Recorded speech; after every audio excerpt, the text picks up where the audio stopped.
Hai, Assalamualaikum warahmatullahi wabarakatuh dan selamat sejahtera. Okey, hari ni kita nak sambung lagi perbincangan kita berkenaan dengan buku teks Sains tahun 3 KSSR Semakan. Okey, hari ni kita masih berada pada tajuk haiwan, muka surat 67. Okey, sebelum ni kita dah belajar berkenaan dengan kegigian haiwan dan juga tabiat makan haiwan lah. Kan, kita kenakan dia. Macam mana dengan kegigian dia, macam mana pula dengan dia punya cara makan dia. Jadi kalau kegigian dia macam ni, makanan dia herbivore, macam ini carnivore, macam ini omnivore kan. Dia ada setiap satu ada perbezaan dia lah. Okey, dan kita dapat kenal perbezaan tu daripada jenis gigi yang ditunjukkan. Okey. Tapi untuk pengetahuan awak, ada beberapa haiwan dia berubah. Dulu dia lain, sekarang dia lain. Kenapa? Mesti ada sebab ni kan. Jom kita tengok salah satu contoh yang ada pada muka surat 67 ini. Okey, perubahan tabiat pemakanan haiwan. Okey, beruang secara semula jadi ialah haiwan omnivore. Beruang ni sebenarnya dia makan dua-dua, omnivore. Okey, iaitu memakan tumbuh-tumbuhan dan haiwan lain. Okey, nampak gambar ni. Dalam gambar ni kita lihat beruang makan haiwan dan yang belah sini adalah beruang makan tumbuhan. Buah apa dia makan ni kan? Namun beruang kutub, mana beruang kutub? Yang bawah ni. Telah mengalami perubahan tabiat pemakanannya. Beruang kutub dikelaskan sebagai haiwan karnivor kerana hanya makan haiwan lain. Kenapa pula boleh berubah? Beruang kutub hidup di kawasan kutub yang sejuk dan diliputi ais. Tiada tumbuh-tumbuhan yang boleh tumbuh di kawasan kutub. Maksudnya tempat dia duduk tu sejuk. Lepas tu tak ada pokok. Jadi macam mana dia nak makan tumbuhan? Walaupun sebenarnya dia boleh makan tumbuhan dan boleh makan haiwan. Jadi, oleh sebab itu, beruang kutub hanya boleh makan haiwan lain sajalah. Jadi sebenarnya haiwan yang bernama beruang ni, gigi dia adalah gigi karnivor. Tapi gigi omnivor. Tetapi sebabkan dia duduk dekat kutub, dia cuma boleh makan haiwan lain saja sebab dia tak pernah makan tumbuhan. Jadi sebab itulah dia berubah jadi karnivor. Faham Okey. Apakah contoh haiwan lain yang telah mengalami perubahan tabiat pemakanan semula jadinya? Jelaskan jawapan kamu. Okey, saya nak bagi contoh ni adalah jawapan bagi contoh yang terdekat. Contohnya macam ni lah. Masa saya kecil-kecil dulu, saya belajar dekat sekolah, subjek sains, kucing.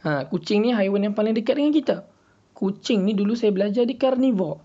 Dia cuma makan daging saja. Kucing ni makan daging je. Jadi dia karnivor. Gigi dia karnivor. Tapi disebabkan oleh dia duduk bersama manusia sekian lama, maka kucing ini walaupun gigi dia karnivor, gigi dia macam harimau lah kan. Tapi sebabkan manusia selalu bagi dia makan nasi. Kan nasi itu kan adalah daripada padi, pokok. Jadi lama-lama dia telah menukar tabiat pemakanannya daripada karnivor menjadi omnivor. Omnivor iaitu makan dua-dua. Sebab tu kalau awak tengok betapa susahnya kucing dia nak makan nasi.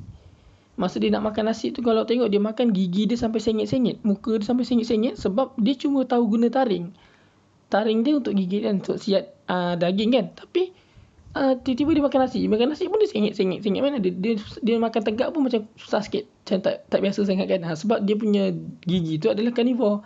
Tapi disebabkan dia duduk dengan manusia, dia bertukar jadi omnivor. Jadi sebab itu dia berhadapi agak kesukaran lah untuk makan. Okey. Itulah contoh haiwan lain selain daripada beruang kutub. Okey. Okey, jadi aktiviti ini aktiviti secara kumpulan. Aktiviti RIA, kenali saya. Okey. Alat dan bahan, kad imbasan nama haiwan dan juga tali saja. Kita buat macam mana? Tengok dalam gambar ni. Langkah-langkah dia. Okey, mudah saja. Lantik seorang wakil kumpulan untuk digantungkan kad imbasan nama haiwan tanpa melihatnya. Kita letak dekat sini kan. Tak kat badan belakang dia, kita buat sendirilah kat rumah. Nak main dengan adik-beradik pun boleh. Contoh kita tak beruang kan ni kan. Kemudian murid tersebut perlu bertanyakan tentang tabiat pemakanan dan kegigian haiwan tersebut kepada rakan kumpulan dia. Maksudnya nanti kawan dia ni tak tahu tau. Yang orang yang pakai kalung yang beruang ni dia tak tahu apa benda tulisan kat belakang tu. Tapi kawan-kawan kat depan tu akan cakap. Kemudian dia kata, dia makan apa? dia dulu carnivore ke omnivore, dia berubah jadi apa. Jadi bila dia tanya, kawan dia akan bagi hint, akan bagi dia ni carnivore, dia ni omnivore, tapi dia jadi carnivore, dia duduk dekat kutub, dia kata gitulah kan. Maka nanti kakak yang pakai sarung yang beruang ni, dia akan tahu, oh beruang, betul lah. Jadi kalau dia teka betul, maka betul lah jawapan dia. Jadi maksudnya macam dia ni teka apa yang ada dekat tulisan kat badan belakang dia. Jadi murid juga boleh bertanya tentang ciri-ciri lain yang terdapat pada haiwan tersebut. Rakan-rakan cuma dibenarkan menjawab ya atau tidak. Okey, macam ni. Dia lebih mudah. Yang perempuan ni dia boleh tanya macam-macam. Dia ni carnivore ke omnivore ke, duduk kat mana. Yang kawan yang kat depan ni dia cuma bercakap ya, tak, ya, tak. Jadi maksudnya yang berfikir adalah yang pakai nama beruang ni lah, dia berfikir. Dia kena cari soalan supaya dia dapat tahu apa benda yang kat belakang dia. Jadi yang depan ni tak boleh cakap apa-apa. Dia cuma cakap ya atau tidak je. Dah lagi menarik macam tu sebab kalau tak kan, budak ni yang cakap, dia tu dapat jawapan. Jadi biar kawan yang pakai tu yang cakap, yang tanya. Dia orang cuma cakap ya atau tidak saja. Maksudnya kira yang membuat penyiasatan tu yang pakai beruang ni lah. Kan? Seronok aktiviti ni. Jadi, selepas soal jawab, murid tersebut perlu meneka jenis haiwan pada kad imbasan dia. Nanti lalas dia teka lah. Kalau betul-betul, kalau salah, tak ada markah kan. Okey. Soalan. Berdasarkan aktiviti di atas, nyatakan semula tabiat pemakanan dan kegigian salah satu haiwan yang telah kamu teka. Maksudnya, bila awak dah buat aktiviti ni nanti, awak cuba nyatakan satu tabiat pemakanan lah. Contohnya macam tadi beruang kan. Awak tulis kat situ, beruang carnivore. Itulah yang terbaru kan. Jadi kegigian dia carnivore tulis. Okey. Ataupun macam mana? Okey. Ataupun nak tulis tabiat pemakanan, kalau carnivore maka kegigian dia apa? Dia patutnya carnivore, tapi kegigian dia jawapan dia beruang. Jawapan dia carnivore, tapi kegigian dia kegigian omnivore. Sebab dia patutnya makan dua-dua kan. So tu dia tanya kat sini, nyatakan semula tabiat pemakanan dan kegigian salah satu haiwan yang telah kamu teka. Itulah cerita berkenaan dengan gigi. Okay. Jadi nota guru, aktiviti ria kenali saya dilakukan dengan kaedah PAK 21. Who am I? Ni nak mendi kaedah who am I lah ni. Salah satu kaedah PAK 21. Okey kelas. Kita tengok santai sains topeng gigi di tangan. Langkah-langkah. Okey, hasilkan topeng gigi haiwan menggunakan kad manila, warna air, berus lukisan, pita pelekat dan pen penanda dan gunting.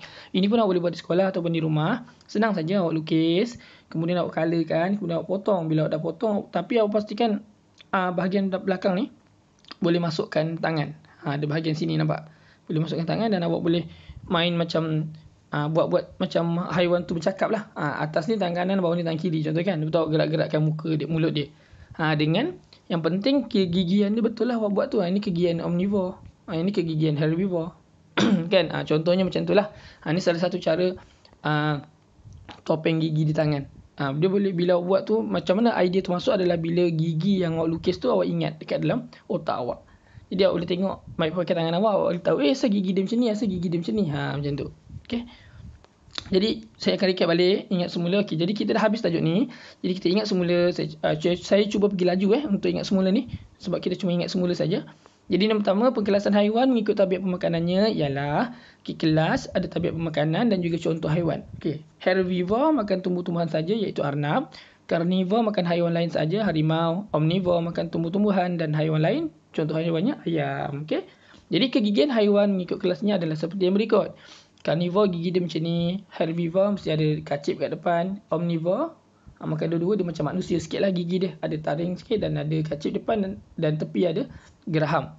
Carnivore ni memang macam ni je. Okay, kalau carnivore ni depan ni tajam dia punya gigi taring tajam. Tengok kucing lah kan. Dan tepi belakang ni semua adalah gigi-gigi geraham dia. Okey, yang ketiga, haiwan boleh mengalami perubahan tabiat pemakanan semula jadi sekiranya berlaku perubahan keadaan di persekitaran. Okey, jadi saya rasa sampai situ dulu muka surat 69. Okey, nanti kita akan sambung lagi dengan muka surat seterusnya, iaitu muka surat 70. Mari jawab. Okey, pada pertemuan akan datang kita akan buat mari jawab. Dan kalau nak tahu apa jawapan untuk soalan-soalan yang muka surat 70, nantikan video terbaru daripada saya. Okey, jangan lupa subscribe dan kita jumpa lagi pada video akan datang. Assalamualaikum dan selamat sejahtera.